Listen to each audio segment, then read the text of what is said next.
Welcome back to my channel. My name is Luke Evans, and today I'm going to talk to you about the ethical foundation of capitalism.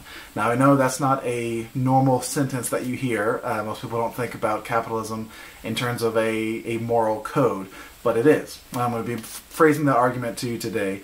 Now, I'm going to be giving a high-level argument about it because you can easily go on for an hour or four in this topic, and I don't want to waste your time like that. So I'm going to go into some more overview aspects, and then I'll break some of the topics down in other videos. In fact, I'm going to be linking some of the videos in the description for this video. And those videos are the overview of Objectivism, which I will quote, and the overview of Egoism, which is the ethical structure of Objectivism. I will definitely be referencing those two, so they're going to be in the link to this video. Probably a few others. I'll see what happens. So, I can sum up the ethical structure, or the ethical foundation of capitalism in one word: agency. The key to capitalism is that it does not remove someone's agency. If capitalism, which is a political structure, right, it answers the question of how individuals should live together in a group, right? So capitalism is the only structure, aside from anarchism, which isn't really a structure, it's the only structure in which people are free to live as they want. And if the moral code that we're going to live by as egoists, and I've got the link to that in the description, if our moral code is to find our rational self-interest and to reach our self-actualization, in other words, to live qua human, to live as human as possible and reach our best potential, then a political structure should be built around protecting that and facilitating that. So how do we get a bunch of people together and facilitate people's individual freedom, individual agency, and the individual ability to find their own self-actualization and rational self-interest? The answer is to protect those things and only those things. That's capitalism. The government of capitalism only acts in three ways. It has the political force, a military force, and then a judicial court. And those three are entirely based around protecting people's usually physical rights. We can get into things like copyright infringement and idea properties. What's the name for that? Intellectual properties. That can be a different topic, so that gets a little bit more nitty-gritty, but essentially your physical property. And that includes your body. That includes your ability to create property, your ability to produce. And that's where the life, liberty, and pursuit of happiness comes, or John Locke was a bit more fundamentally capitalist or fundamentally objectivist with his life, liberty, and ownership of property. Now, the idea of that ownership of property is not that everyone has a right to a house. Completely opposite. It means that when you work for something, when you produce something, if you're a farmer, if you're a lumberjack, or whatever it is, right? When you create something, you have the right to what you created. No one has the right to come in and steal from you. Taxes are a very different conversation. We'll do a different video about that. But aside from taxes, I'm leaving that conversation out. Aside from taxes, no one has the right to come in and take what you've made. If I cut down a tree, if I make a boat, if I make soap, whatever it is, no one has the right to come in and either take it from me or force me to use what I've created in any certain way. And capitalism, laissez-faire, free market capitalism, is the only government structure that allows for that. Now, what happens when you allow people to act as they wish, using egoism as a moral code? Because discuss this in another video that I had a link in the description to, that when you act for your rational self-interest, you are not being a brute, you are not thieving or anything like that, because you cannot reach your self-actualization when doing that. So, what happens when egoists or moral people come together and act in their own self-interest around each other by living the virtues of objectivism? Well, they trade. That's essentially what you do. I make a bunch of stuff, so I'm capable of making, we'll just go back to boats, right? I can make some boats. I can make boats really fast. I can also make soap. Not that fast at soap, right? I don't like it as much. So that gets into the basics of capitalism, is division of labor. Now, a lot of people, hopefully you've heard the term division of labor, but most people don't actually understand what it is or what the benefit is, what the actual benefit is of it. And I highly recommend, well, if you like reading, read Wealth of Nations. If not, there's some good YouTube videos out there about division of labor that's going to explain it with some cooler graphics than I can do. But the idea is, if I can make boats really fast or really well or whatever it is, and you can make soap really fast or really well, whatever it is, but you're slow at boats, and vice versa, we can focus on our strengths. I'm going to stop making soap.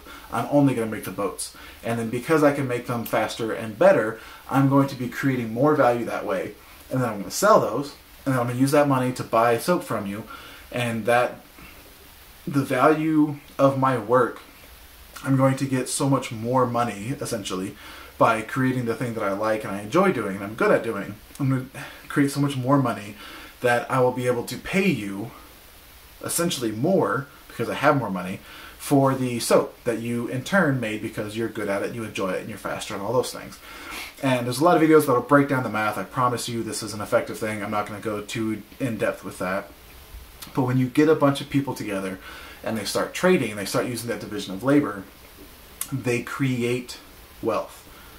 Now that's a great term there. There's a wonderful speech in Ayn Rand's Atlas Shrugged about the concept of money, but one of my favorite quotes, or one of my favorite topics, is he says, one of the characters, Francisco D'Anconio, I hope I'm pronouncing that right, he says that he admires Western civilization and the US in particular because we created the term to make money.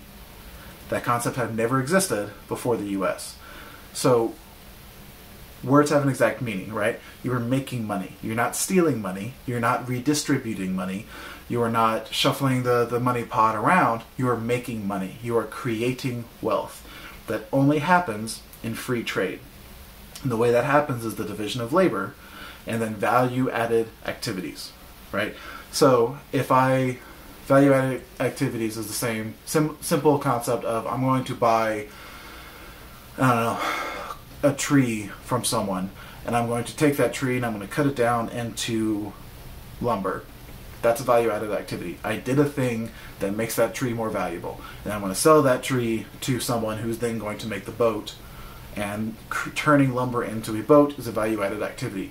And every step of the way, we're turning our time, our effort, all that stuff into this product, and we're producing something that has more value. And that's the other side of capitalism. So you got the division of labor with the value-adding activities. And when you combine those two, you have a bunch of people who are creating good things and then trading good things. And as long as they're trading in good faith and everything, let's assume that for now, they're trading in good faith, they start creating wealth, creating prosperity, and doing it in a way that facilitates your own happiness, right? When you go through the Maslow's hierarchy of need, which I'll link that in another video that we can go into a bit more detail with, you start off with your, shelter, food, everything like that, and as you get up into the community, while you're trading with people, you're creating reputation with people. That's part of the community. Even if you're not doing it in a a strict accounting form, right? It doesn't have to be like that. Your value-added activity could be advice. You could be a good sounding board. Someone can come to you and cry on your shoulder, and the fact that you allow them to and you listen to them and your friends, you're adding value to that relationship. So even if there's no monetary transaction, that type of interaction, which is natural to humans, is how you add value and you create communities and esteem and all that stuff. And then that builds into reaching your self-actualization. Now, there's the caveat. Some people do not act in good faith. Of course, we are human. Some people will try and cheat, steal, all those things. So that's why in a capitalist society, you do have those three functions. You have police force, military force, and judicial force. For when people, cheat, steal, harm you, whatever, foreign agency coming in to take away your agency or whatever it is. And then judicial courts more when someone breaks contract or they lie or anything like that, right?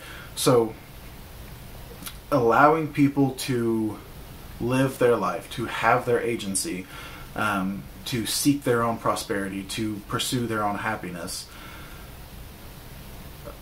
will guide them to interacting together much more prosperously, where everyone reaches their self-actualization and everyone thrives. And that's the ethical foundation of capitalism, is allowing everyone to thrive. And in other videos I will break down the comparison from it to socialism, communism, anarchism, I guess, anything else that's where things get a lot more fun, is identifying the strengths and weaknesses of each. So if you have any questions about capitalism, I would love to go into more depth. If you have any questions about how it compares, or any misconceptions you have, that's rude. If you've heard anything about it, or if you have any criticisms that you've heard that has prevented you from buying into capitalism, please put them down in the comments. I would love to address them, because I've heard a lot of things that, in my mind, every single one is just not understanding the actual structure of capitalism. So my goal here is to just address those in a more general way. If you want to hear more formal speeches, I highly recommend going to the Ayn Rand Institute. I think he's the president there, one of the leaders, Yaron Brooks, does a lot of great commentations about this, but he is a lot more formal than I am. So I'm going to be speaking man-to-man or man-to-woman, more layman's term, and hopefully getting a little bit more personal with these things. But if you want to hear the more formal speeches, Ayn Rand Institute is where it's at. Check them out. And if you want to hear something a bit more directed but in layman's terms, let me know, and I'll be getting to them. Have a good one.